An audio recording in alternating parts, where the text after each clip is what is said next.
आज हम डिस्कस करने वाले हैं डायबिटीज़ टाइप 2 के बारे में, जिसको DM2 कहते हैं, जिसके पेशेंट अभी इंडिया में कंटिन्यू बढ़ते जा रहे हैं और इसका इम्पैक्ट हमारे कार्डियक पे आता है। हमारी लिपिड प्रोफाइल अगर देखी जाए तो ट्राइग्लिसराइड का लेवल बहुत तेज़ी से बढ़ने लगता है अगर शुगर का पेशेंट है। कंडीशन ये होती है कि जो हमारी एक ग्लैंड होती है बॉडी में, पैनक्रियाज से बीटा सेल से सिक्रीट होने वाला हार्मोन्स है इंसुलिन। इंसुलिन एक एनाबॉलिक हार्मोन्स है, वो हमारी बॉडी में सिक्रीट होता है जैसे ही हम फूड इंटेक करते हैं, कुछ भी खाते हैं पीते हैं। उस कंडीशन में जैसे डाइजेशन के लिए बाकी गैस्ट्रिक एंजाइम्स सिक्रीट होती हैं, उसी तरह से ग्लूकोज लेवल को मेंटेन करने के लिए, या ये कहें कि एक एनाबॉलिक हार्मोन्स है, इस वजह से वो क्या करता है कि उस कंटेंट को, ग्लूकोज के कंटेंट को ले जाके स्टोर करता है। कहाँ पे? फैट सेल्स में, मसल्स में। इसलिए इंसुलिन हमारे बॉडी में almost 50 unit per day secrete होता है, या ये हम कहें कि रूटीन वे में एटलीस्ट 50 यूनिट आता है। अब इंसुलिन का जो फंक्शन है वो सिर्फ इतना है कि हमारी बॉडी से में सिक्रीट होने वाले एक्सेस ग्लूकोज लेवल को ले जाके स्टोर करना फैट में या मसल सेल्स में स्टोर करना, ताकि इन फ्यूचर जब कभी भी हमें ज़रूरत पड़े तो वो फैट सेल वापस से डीजनरेट होके हमें एनर्जी प्रोवाइड कर सके। इसके साथ ही एक और हार्मोन्स होता है जिसका नाम ग्लूकागॉन है। वो ग्लूकागॉन क्या करता है कि इससे एंटागोनिस्टिक होता है, इससे रिवर्स काम करता है और वो बॉडी से ग्लूकोज को, फैट को ग्लूकोज में कन्वर्ट करता है। इसी वजह से अगर आप बहुत लंबे समय तक कुछ नहीं खाते हैं तो आपकी फैट सेल्स या फैटी लेयर, आपकी धीरे धीरे एडिपोज टिश्यू मेल्ट होना शुरू हो जाते हैं। अगर ऐसी कंडीशन है, कोई डायबिटिक पेशेंट है और वो सडनली बेहोश हो जाता है या उसको हाइपोग्लाइसीमिया होती है, तो उस कंडीशन में, हाइपोग्लाइसीमिक कंडीशन में, हम जो कॉन्शियस पेशेंट हैं उनको तो हम शुगर दे देते हैं या शक्कर खिला देते हैं या कुछ खिला देते हैं, लेकिन अनकॉन्शियस कंडीशन में अगर कोई पेशेंट है तो उस कंडीशन में हमें ग्लूकागॉन का इंजेक्शन देना मैंडेट हो जाता है। और अब मैं उस जगह पे आता हूँ जहाँ से डायबिटीज़ मेलाइटिस उत्पन्न होता है या उसकी ओरिजिन होती है। जब हमने फूड लिया, उस फूड लेने के बाद जो इंसुलिन है वो आप सिक्रीट होगा पैनक्रियाज से।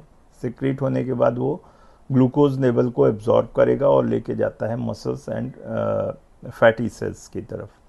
बट ऐसी कंडीशन में ये एक नॉर्मल रूटीन प्रैक्टिस में हमेशा ही ये ग्लूकोज मसल सेल्स में डिपॉजिट होता रहता है और ये प्रोसेस चलता है। बट एक टाइम ऐसा आता है जब मसल्स ग्लूकोज को एब्जॉर्ब करना बंद कर देती है। एक्सेस ग्लूकोज होने की वजह से इंसुलिन ट्राई करती रहती है, बट उस कंडीशन में भी ये ग्लूकोज एब्जॉर्ब नहीं होता फैटी सेल्स में। अब ये जो एक्सेस ग्लूकोज है वो हमारे ब्लड्स में आती है और ये ब्लड के साथ सर्कुलेट होने लगती है। अगर ब्लड में कोई चीज़ सर्कुलेट होती है तो वो कार्डियक के एक नहीं 2 चक्कर लगाती है, 2 बार हमारे हार्ट से होके गुजरती है।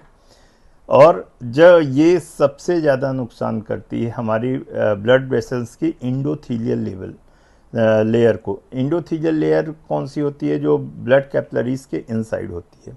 तो यहाँ पे ये डिपॉजिट होना शुरू हो जाती है और एक प्लाक निर्माण करना शुरू कर देती है या प्लाक शुरू होता है। ये जो एथेरोस्क्लेरोसिस की ओरिजिन हो रही है या ब्लड ग्लूकोज लेवल बढ़ता जा रहा है, उसका रीज़न है कि आपको धीरे धीरे ब्लॉकेज की ओर वो लेके जा रही है। ये अगर आप कंटिन्यू इग्नोर करते हैं तो उस कंडीशन में आपका है डायबिटीज़ आपको कार्डियक की ओर ले जाएगा। अब ऐसी कंडीशन में करना क्या चाहिए? ऐसी कंडीशन में बेसिकली दो मेजर कंडीशन होती है। फर्स्ट कंडीशन वो होती है जिसमें कि पैनक्रियाज तो इंसुलिन को सिक्रीट कर रहा है, लेकिन ये जो फैटी सेल्स और मसल सेल्स हैं वो उसको नहीं ले पा रही हैं या वो ग्लूकोज को एब्जॉर्ब नहीं कर रहे हैं या स्टोर नहीं कर रहे हैं। इसको बोलते हैं इंसुलिन रेजिस्टेंट। ये प्राइमरी स्टेज है डायबिटीज़ टाइप 2 की। जो फर्स्ट प्री डायबिटिक पेशेंट होते हैं उसकी कंडीशन में इंसुलिन डिफिशियंसी नहीं है या इंसुलिन नहीं है, ऐसा नहीं है, इंसुलिन कंटिन्यू सिक्रीट हो रहा है। और इस कंडीशन में अगर आप लैब इन्वेस्टिगेशंस की ओर जाते हैं तो सी पेप्टाइड या सीरम इंसुलिन आप चेक कराएंगे तो आपको क्लियर कट रिजल्ट आ जाएगा। इंसुलिन आपकी बॉडी में बन रहा है, बनने के बाद वो ग्लूकोज सेल्स को ले जाके दे रहा है फैटी सेल्स को और मसल्स को।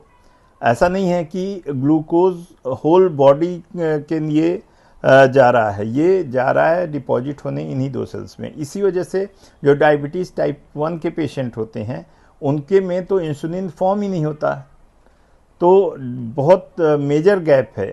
हम ऐसा नहीं कर सकते कि अब जब ये इंसुलिन रेजिस्टेंट हो जाते हैं, ये पेशेंट इंसुलिन रेजिस्टेंट हो गए, इंसुलिन रेजिस्टेंट होने के बाद ये ग्लूकोज लेवल कंटिन्यू हमारी बॉडी में बढ़ता जा रहा है।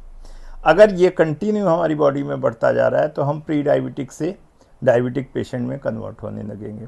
WHO मानता है कि 180 तक कोई प्रॉब्लम नहीं, सच में कोई प्रॉब्लम नहीं, बट ये नॉन सिग्निफिकेंट नहीं है, क्योंकि अगर आप HbA1c चेक करते हैं पेशेंट का तो डेफिनेटली वो 6.5 या 6.5 से ऊपर जाने लगता है।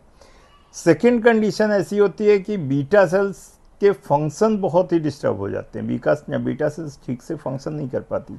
उस कंडीशन में इंसुलिन बन रहा है, इंसुलिन बनना ही डिस्टर्ब हो जाता है। दैट मीन्स कि एडिपोज टिश्यूज, अदर सेल्स, इनको नीड है ग्लूकोज की। अभी तक ये इंसुलिन रेजिस्टेंट थे, यानी कि ब्लड ग्लूकोज लेवल में वो इंसुलिन आ रही है बट ये ग्लूकोज को स्टोर करने के लिए सक्षम नहीं है।